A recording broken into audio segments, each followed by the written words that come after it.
My great fellow Americans, earlier today, on the eve of the Thanksgiving holiday, 2 members of the National Guard serving in Washington, D.C., were shot at point-blank range in a monstrous ambush-style attack just steps away from the White House.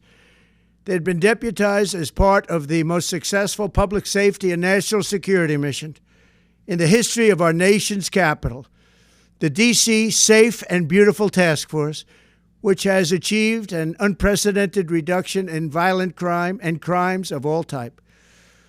This heinous assault was an act of evil, an act of hatred, and an act of terror. It was a crime against our entire nation. It was a crime against humanity. The hearts of all Americans tonight are with those 2 members of the West Virginia National Guard and their families. The love of our entire country is pouring out for them, and we are lifting them up in our prayers. As we are filled with anguish and grief for those who were shot, we're also filled with righteous anger and ferocious resolve. As President of the United States, I am determined to ensure that the animal who perpetrated this atrocity pays the steepest possible price. I can report tonight that based on the best available information, the Department of Homeland Security is confident that the suspect in custody is a foreigner who entered our country from Afghanistan, a hellhole on earth.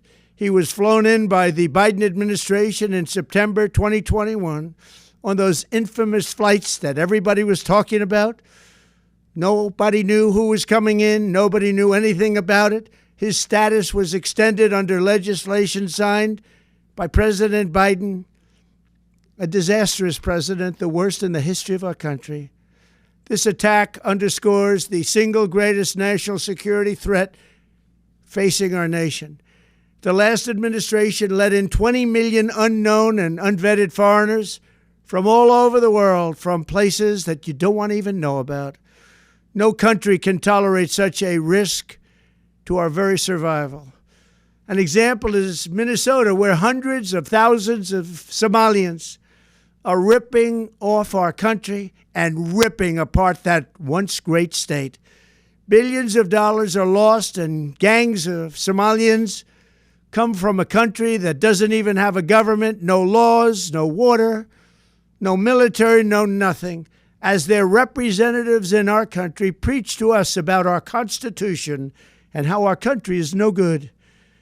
We're not going to put up with these kind of assaults on law and order by people who shouldn't even be in our country. We must now re-examine every single alien who has entered our country from Afghanistan under Biden, and we must take all necessary measures to ensure the removal of any alien from any country who does not belong here or add benefit to our country. If they can't love our country, we don't want them. America will never bend and never yield in the face of terror. And at the same time, we will not be deterred from the mission these service members were so nobly fulfilling. That is why tonight I can announce that I have directed the Department of War to mobilize an additional 500 troops to help protect our capital city. We will make America totally safe again, and we will bring the perpetrator of this barbaric attack to swift and certain justice if the bullets going in the opposite direction haven't already done that. During this time of the year, when we gather at home with loved ones, these 2 patriots were wearing the uniform of our country, patrolling the streets of our capital. They had taken a selfless oath to defend our nation against all enemies, foreign and domestic, and that is exactly what they were doing when they were gunned down in a savage attack. I want to express my extraordinary gratitude to every member of the United States military who is deployed tonight, at home and abroad. I also want to thank the Secret Service and the D.C. Metropolitan Police Department for their work today. This Thanksgiving, I ask every family to say a prayer for the 2 great heroes who were so horribly shot, and for their loved ones. Please say a prayer. May God bless them and comfort them, and may God bless and protect the United States of America. Thank you and good night.